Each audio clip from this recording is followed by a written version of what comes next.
네, 제22대 총선을 앞두고 전국 40여 곳의 사전투표소에서 불법 카메라가 잇따라 발견되면서 투표 관리에 비상이 걸렸습니다. 이 사전투표소에 불법 카메라를 설치한 40대 남성이 경찰에 구속됐는데요. 경찰은 범행을 도운 70대 남성도 입건해서 조사하고 있습니다. 네, 투표일이 다가오면서 이 선거 벽보 훼손 사건도 잇따르고 있는데요. 관련 내용들 임주혜 변호사와 함께 이야기 나눠보겠습니다. 어서 오십시오. 안녕하세요. 네, 안녕하십니까. 자, 먼저 이 내용부터 살펴보겠습니다. 총선 사전투표소에 불법 카메라를 설치한 40대 남성, 그러니까 유튜버죠. A씨가 구속이 됐습니다. 이 A씨는 사전투표 인원을 좀 점검해보고 싶다 이렇게 이야기를 했거든요. 어떻게 된 일입니까? 그렇습니다. 범행 동기를 그렇게 밝혔습니다. 사건부터 좀 간략하게 설명을 드려보자면요. 사전투표소가 곧 설치될 예정이었습니다. 이 사전투표는요, 행정복지센터라던가 학교 등에 설치가 될 예정이었는데 이 부분에 불법적으로 이제 침입을 한 거죠. 결국 어떤 기관장이라던가 관리 주체의 승인 없이 이 40대가 이제 들어가서 침입을 해서 카메라를 설치해 둔 것입니다. 이 불법 설치 카메라라고 볼 수 있는데 요즘 카메라 장비가 워낙 소형화되고요. 그 기술이 발달하다 보니까 화질 같은 것도 굉장히 선명하거든요. 이런 불법적으로 설치된 카메라를 특히 어느 쪽의 그 각도를 좀 보자면은 출입구 쪽을 향하도록 설치한 것으로 전해지고 있습니다.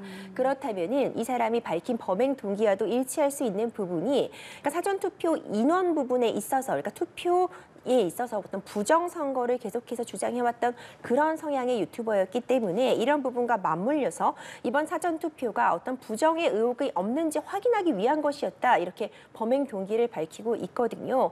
그러니까 자기가 실제로 이 카메라를 통해서 이 사전투표소로 들어오는 인원과 나중에 발표되는 인원 사이에 그런 차이가 있는지 확인하려고 했다. 어떤 선거에 있어서 부정적인 부분이 없는지 잘못된 부분이 없는지 확인하려고 했다라는 범행 동기를 밝히고 있고요. 당연히 엄연히 범죄에 해당합니다. 불법적으로 카메라를 설치했기 때문에 이 부분에 대해서 문제점으로 당연히 구속이 되었고요. 현재 지금 재판이 예정되어 있습니다. 그럼 어떤 혐의로 구속이 됐다고 보면 되겠습니까? 그렇습니다. 일단 우리가 내가 내 집에 네. 누군가가 동의 없이 들어오게 되면은 주거 침입 혐의를 받게 되잖아요. 예. 이 주거 침입과 유사하게 건조물 침입죄 혐의를 적용할 수 있습니다. 지금 행정복지센터 등에 지금 불법적으로 관리 주체의 승인이 없이 침입한 것이기 때문에 이 부분에 대해서 건조물 침입죄 3년 이하의 징역에 처해질 수 있는 건조물 침입죄가 적용될 수 있고요. 그리고 통신비밀보호법 위반도 해당이 됩니다. 내가 지금 일단 선거에 있어서 가장 기본적으로 중요한 부분은 비밀 투표, 비밀 선거인데 그쵸. 이 부분을 침해하여 지금 내가 원치 않음에도 사람들의 동의 없이 불법적으로 녹화를 하는 부분 통신비밀법 위반에 해당이 되거든요. 그렇기 때문에 이런 부분 그리고 선거 관리에 있어서 공정성을 해칠 수 있는 부분도 문제가 제기될 수 있기 때문에 어떤 선거 관련 규정도 위반됨이 없는지도 확인을 하겠다고 지금 수사당국에서 밝힌 상황입니다. 예, 앞서 잠시 언급을 해주셨는데 이 유튜버 A씨가 평소에도 좀 부정선거 등을 의혹 등을 제기하면서 자신의 유튜브에 영상 등을 계속해서 올리지 않았습니까? 투표소 내부나 아니면 투표장 영상들을 계속해서 올렸는데 이러한 부분은 혹시 선거법과 관련해서는 위반되는 부분은 없는 겁니까? 문제가 될 수 있습니다. 이미 밝혀진 것처럼요. 참 안타까운 부분이 사실 사전에 이런 부분이 확인이 됐었어야 되거든요. 그런데 지금 이번 사안이 불거진 그 과정도 보자면요. 정수기 뒤편에 설치되어 있는 이 카메라를 보고 이제 이상하게 여겼던 그 직원이라던가 아니면 이 미화를 하시는 분이 발견을 해서 신고를 하시고 그러다 보니까 문제가 됐던 겁니다. 그러니까 사전에 이렇게 어떻게 들어와서 카메라가 설치될 수 있었느냐 이런 부분도 문제가 될 수 있고 이 사람이 처음이 아닙니다. 이미 이전에도요. 20대 대선 강서구청장 사전투표소도 내부를 촬영을 해서 이 부분을 본인의 그런 그 채널에 올렸던 그런 전과도 있었던 사람이거든요. 예. 이런 부분 어떤 공정한 선거 관리 측면에서 선거의 자유를 침해하는 부분이 문제가 될 수 있을 것 같습니다. 이런 부분의 문제점과 더불어서 이 자체가 문제가 되는 부분은요. 사실 더 큰 지점은 지금 선거 관리에 대해서 많은 국민들이 우려를 제기하고 불신을 할 수밖에 없는 그런 사정을 지금 만들어준 것이잖아요. 이것 때문에 어떤 선거 결과에 있어서가 달라졌다는 그런 부분이 있기는 않겠지만 그것보다 중요한 부분은 선거라는 것의 가장 핵심적인 가치는 공정성에 있을 것인데 이런 부분에 큰 타격을 입게 되고 많은 국민들이 불신을 하게 됐다는 점, 이런 부분에 있어서 큰 문제점으로 지적될 수 있을 것 같고 40여 곳이나 됩니다. 이 사전투표소 40여 곳에 지금 몰살가를 설치한 것으로 좀 전해지고 있는데 그렇다면은 선거법 관련해서도 문제가 분명히 될 수 있고요. 자료들을 수집을 하고 있으면서 과연 언제부터 준비를 해서 이런 범행을 꾸민 것인지, 더 중요한 부분은 누군가가 이런 부분을 사주하거나 교사한 점은 없는지, 이 사람은 단순히 어떤 교사를 받아서 실질적으로 실행에 착수한 그런 행동대장과 같은 역할을 하는 것은 아닌지 이런 부분에 대한 조사도 필요해 보이고요. 일단 어떤 이런 부정선거 관련 의혹을 꾸준하게 제기해오고 있던 그런 유튜버이기 때문에 단순히 조회수를 위해서 이제 사전투표 이후에 이런 부분 영상을 올리면서 내가 집계한 부분과 사실과 다르다, 이런 부분 일단 의혹을 제기하게 되면은 그 의혹은 일파만파 퍼지게 되고 사실과 다르다고 해도 실제로 전혀 그런 부정선거에 개입이 없었다고 해도 국민들은 불신할 수밖에 없게 되고, 그렇다면 또 정쟁으로 치닫게 되잖아요. 굉장히 많은 사회적인 혼란과 비용을 초래할 수 있는 부분이기 때문에 선거법 위반 여부와 더불어서 법적인 처벌은 피할 수 없을 것으로 보입니다. 그럼 지금 말씀하신 것처럼 발견된 곳만 40여 곳인데 그렇죠. 앞으로 더 늘어날 가능성도 있는 겁니까? 그렇습니다. 사실 추가 발견 가능성도 충분히 있어 보입니다. 이 자택을 압수수색을 했는데 여러 개의 이 카메라 빈 상자들이 발견이 되었다고 합니다. 예. 이 빈 상자와 그렇다면 실제로 지금 확인이 된 그 개수도 지금 맞춰보고 있다고 하는데 지금 유사 이제 모방 범죄의 우려도 커지는 것 같고요. 예. 이 사람만이 아니라 다른 사람들도 이렇게 쉽게 설치가 가능했다면 다른 사람들도 충분히 설치가 가능했을 것으로 보입니다. 앞서 말씀드린 것처럼 요즘 카메라라는 것이 정말 초소형으로 맞아요. 제작이 돼서 예. 제가 들고 있는 펜 정도의 이런 길이, 이런 두께만으로도 카메라가 충분히 설치가 될 수 있고요. 이번에 설치됐던 그 카메라의 경우에도 일단 장치 자체도 작았지만 그거보다도 예를 들어서 무슨 KT 통신 장비 이런 식으로 거짓으로 꾸민 스티커가 부착되어 있었기 때문에 사실 많은 사람들이 이거 통신 장비려니 라고 그럴 수 하고서 있겠네요. 지나갈 수도 있었던 부분이거든요. 예. 그렇기 때문에 지금 투표소 설치 이전에 당연히 전수조사가 필요하겠지만 확인되지 못한 카메라도 있을 수 있고요. 일단 이런 카메라가 등장했다는 것 자체가 어떤 관리의 소홀을 보여주고 있는 것 같고, 지금 이런 사전투표소라는 것이 아직 투표소가 설치된 것이 아니라 행정복지센터라던가 관공서 등 아직은 지금까지 오늘도 이렇게 업무로서 활용이 되고 있는 공간들이잖아요. 네. 그렇다 보니 주말에 관리가 소홀한 틈을 틈타서 침입을 할 수도 있고, 지금도 이 업무를 보러 들어가는 척하면서 사실 이곳에 좀 간단하게 설치를 할 수 있는 그런 측면도 있기 때문에 더 나올 수도 있을 것으로 보이고, 총체적으로 어떻게 관리할 것인가를 우리가 다시 한번 지금 점검할 시기가 아닌가 싶습니다. 예. 그리고 이 A 씨를 도운 혐의로 지금 70대 남성이 입건이 되지 않았습니까? A 씨 같은 경우에는 단독 범행이라고 주장을 하고 있는데 또 다른 좀 공범이 있을 가능성 배제할 수 없을 것 같거든요. 어떻게 보세요? 그렇습니다. 이제 추가 공범은 없다, 내가 단독 범행이다, 이렇게 지금 구속 상태에서 주장은 하고 있는 상황이지만 수사는 필요해 보입니다. 예. 최종적인 결과가 나올 때까지 수사는 필요해 보이고요. 이 40대 남성 외에 한 70대 남성이 이 거행 과정을 조력한 것으로 확인이 되고 있습니다.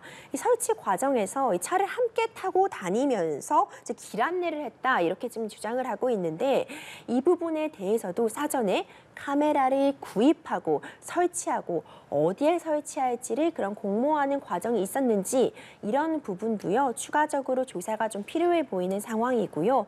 단순히 길 안내를 했다고 해도 이 부분도 이런 범행 사실을 충분히 인지하고 했다면은 방조 혐의까지 적용이 될 수도 있는 사안이기 때문에 일단 조사 결과는 지켜봐야겠지만 다른 사람들이 개입된 여지는 없는지, 도대체 언제부터 이런 범죄가 예. 계획된 것인지는 확인이 필요해 보입니다. 앞서 관리가 소홀한 틈을 타서 이 같은 범행을 저질렀다 하셨는데 그럼 관리 책임은 누구한테 있는지도 좀 궁금한 것이, 이게 선관위인지 지자체인지 아니면 행안부일 수도 있을 것 같고요. 어떻게 좀 봐야 되겠습니까?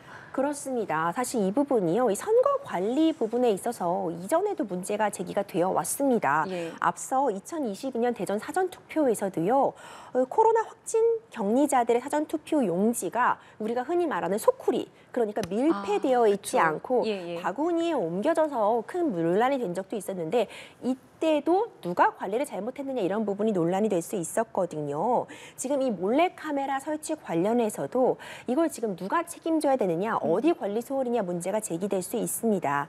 투표소가 설치된 시점 이후라면은 당연히 투표의 어떤 전반적인 시스템에 대해서 총 관리 책임을 지는 선거관리위원회 측의 어떤 관리 소홀을 문제 삼을 수 있는데 지금 이와 같은 행정복지센터는 기본적으로 현재 지자체에서 관리를 하고 그쵸? 있거든요. 예. 그렇기 때문에 아직 선거관리위원회에서 재개팔 여지가 없었다 이렇게 선관위는 주장을 하고 있고요. 이제 지자체 측에서는 이 어떤 투표소 어디가 선거 투표소로 지정될지부터 해서 이 선거 관련해서는 지자체에선 전혀 권한이 없기 때문에 우리가 통제할 수 있는 영역이 아니었다 이렇게 지금 양 장체 모두가 내 책임이 아니라고 하는 상태거든요.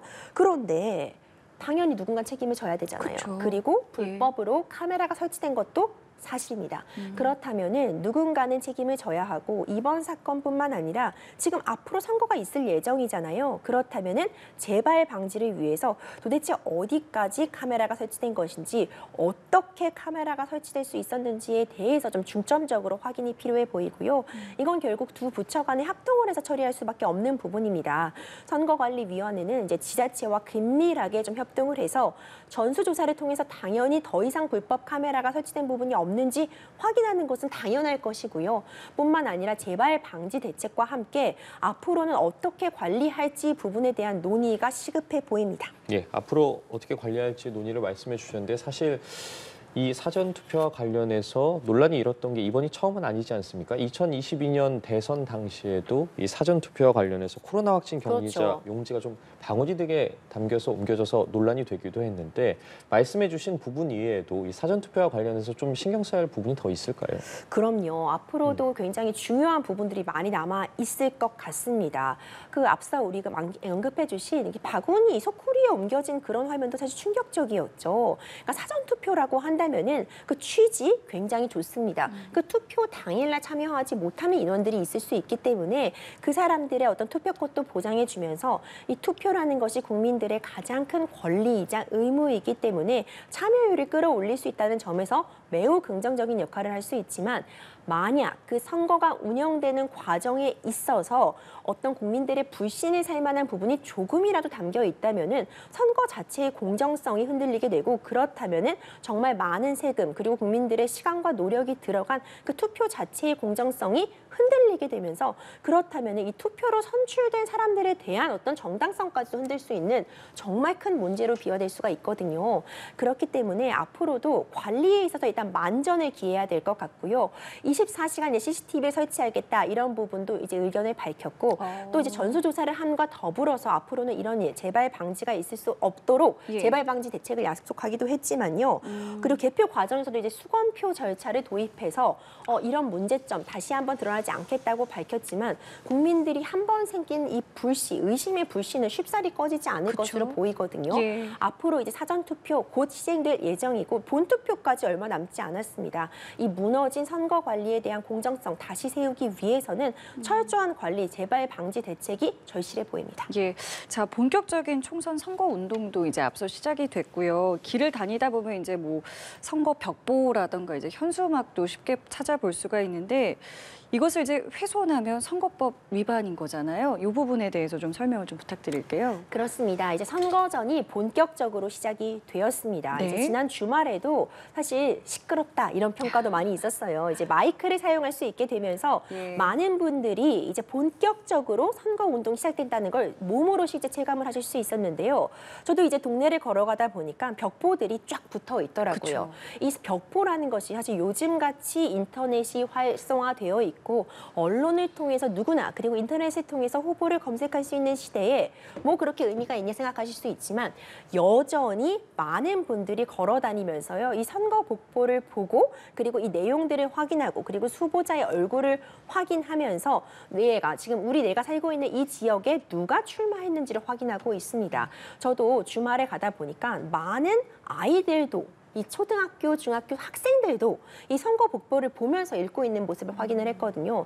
그만큼 중요한데요. 근데 또 이게 또 한 가지 또 문제가 될 수 있는 부분이 현수막도 좀 어지럽게 놓여져 있고 벽보 같은 것이 누구나 손쉽게 볼 수 있는 그런 곳에 이제 배치가 되다 보니까 이 벽보를 훼손하는 일도 발생을 하고 있습니다. 예. 지금 이미 전국 8만 3,600여 곳의 22대 총선 후보자 벽보가 쫙 게시가 되었는데 부산에서 이 총선 후보자의 벽보가 훼손되었다는 신고가 접수가 되어서 조사에 착수했거든요. 우리 왜 단순히 장난이라고 볼 수도 있습니다. 뭐 얼굴 사진 같은 것에 뭐 눈 같은 부분에다가 구멍을 뚫어 놓기도 하고요.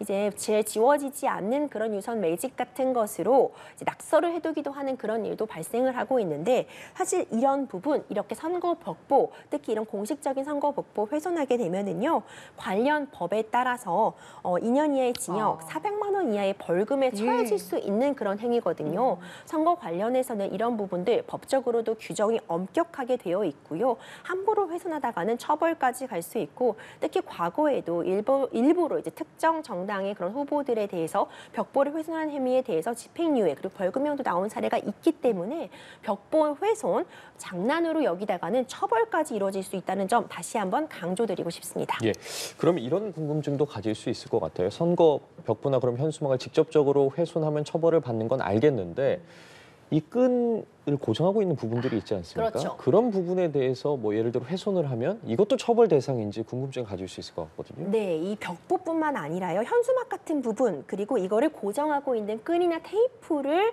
훼손하는 행위도 역시 처벌의 대상이 될 수 예. 있기 때문에 주의가 필요합니다. 그러니까 이 선전 시설뿐만 아니라 그 주변에 이걸 고정하기 위해 부착하기 위한 그런 장비들도 훼손하다가는 선거 관련 법률에 의해서 처벌이 가능하거든요. 실제로 현수막을 훼손해서 21대 총선에서 벌금형을 선고받은 사례로 있습니다. 그러니까 단순히 뭐 장난이었다거나 아니면 뭐 미관을 너무 해치는 것 같아서 내지는 특정 후보가 너무 마음에 안 들어서 이렇게 훼손하다가는 이제 벌금형이라던가 집행유예까지도 그러니까 형사처벌 대상이 될 수 있기 때문에 각별한 주의가 필요하고요. 이 선거 벽보, 선거 현수막들은 눈으로만 보시는 게 중요할 것 같습니다. 자, 그리고 선거 당일이 되면 이제 인증 사진 찍는 분들 참 많으신데 이게 굉장히 좀 까다로운 부분들이 좀 있잖아요. 이 부분에 대해서도 설명 부탁드릴게요. 맞습니다. 이 선거 인증 사진 하나의 유행처럼 번져서 이제 얼마 전부터 몇 년 전부터는요. SNS에 내가 선거를 했다라는 부분을 인증해서 올리는 것이 유행처럼 번지기도 했습니다. 맞아요. 저는 이거는 사실 긍정적인 역할이 훨씬 크다고 봅니다. 결국 선거는 가장 흥행해야 되는 행사라고 저는 생각을 하고 있거든요. 많은 국민들이 동의를 하실 겁니다. 결국 우리나라의 선거는 결국 우리 국민의 가장 큰 권리이자 의무이기 때문에 이런 식으로 내가 선거를 했다, 투표를 했다는 것을 인증함으로써 경우에 따라서는 이 부분이 투표를 독려하는 역할을 하게 되고 모든 사람, 남녀노소 그리고 연령층에 관계없이 선거권, 투표권을 가진 사람들이 많이 이렇게 유권장 그리고 이 투표소에 나오게 되면은 그만큼 국민의 권리를 모두가 잘 행사하고 있다는 뜻이기도 하거든요. 그런데 이게 조심할 부분이 있는 것도 맞습니다. 자칫 잘못하다가는 뭐 내가 누굴 투표했는지를 공개하는 것은 해서는 안 되는 일이고요. 그쵸. 그리고 뿐만 아니라 경우에 따라서는 남들, 그러니까 이렇게 투표 인증사진을 찍는 것에서 끝나지 않고 다른 사람들이 포함된 사진을 올린다거나 내지는 뭐 특정 후보, 특정 정당을 지지할 것을 독려하는 그런 식으로 사진을 올리다가는 좀 문제가 될 여지가 있기 때문에 이런 부분에 주의가 필요하고요. 그러니까 이 투표소 안에서는 사실 사진 촬영이 엄격하게 금지가 되어 있기 때문에 네. 투표소 안에서 인증샷을 찍는 행위, 특히 뭐 내가 누구 후보자를 찍었다는 부분 도장까지 딱 보이면서 찍는 행위 같은 것은 엄격하게 금지가 되고 있고요. 내 투표지, 그러니까 내가 누구를 뽑았다는 이 투표 용지를 촬영하는 것도 금지되어 있습니다. 하지만 투표장 밖에서 이런 투표소와 함께 인증샷을 찍는 것은 가능하고요. 요즘 유행하는 뭐 손 하트라던가 뭐 V 이런 부분도 가능하다고 하니까요. 이런 부분은 예. 이제 즐겁게 투표를 독려하며 참여할 수 있대 투표장 안에서 그리고 투표 용지 촬영하는 건 금지된다는 점 다시 한번 강조드리고 싶습니다. 예, 그리고 이번 총선부터 또 달라진 게 있더라고요. 일반 유권자들도 선거운동을 할 수 있다고 하는데 약간 낯설기도 하는데 그만큼 좀 주의해야 될 부분도 있을 것 같거든요. 그렇습니다. 이런 측면들이 뭐 인증샷도 그렇고요. 이제 투표를 좀 독려하고 많은 분들이 이 투표 선거 자체를 하나의 큰 행사이자 그 큰 행할 수 있는 그런 본인의 권리 행사의 장으로 참여하기 위한 그런 조치 중에 하나라고 여겨집니다. 일반 유권자들도 소품을 활용해서 선거 운동을 할 수 있습니다. 그러니까 내 의사, 내가 누구를 지지한다 내지는 그런 표현의 자유도 적극적으로 이제 추진을 해주는 걸로 보이는데 예. 하지만 조심할 부분도 분명히 있습니다. 이제 가로 세로 25cm 이내의 소품만 가능하다는 점도 좀 주의가 필요할 것 같아요. 너무 예. 큰 소품을 사용한다거나 아니면 과격한 방식을 사용한다면은 그 자체로 또 별도의 형사처벌 대상이 될 수 있기 때문에 이 부분은 유념하셔야 될 것 같고요. 일반 유권자가 뭐 단체 문자를 뭐 발송한다거나 이런 부분은 제한이 되고요. 그리고 또 중요한 부분이요. 선거의 자유 그리고 선거운동의 자유는 보장이 될 수 있지만 뭐 본인이 지지하지 않는 후보에 대해서 비방의 목적이나 허위 사실을 유포할 경우에는 그 자체가 또 당연히 형사처벌의 대상이 될 수 있다는 점도 예. 유념해 주시기 바랍니다. 알겠습니다. 지금까지 임주혜 변호사와 오늘 함께 이야기 나눠봤습니다. 오늘 말씀 감사합니다. 고맙습니다. 감사합니다.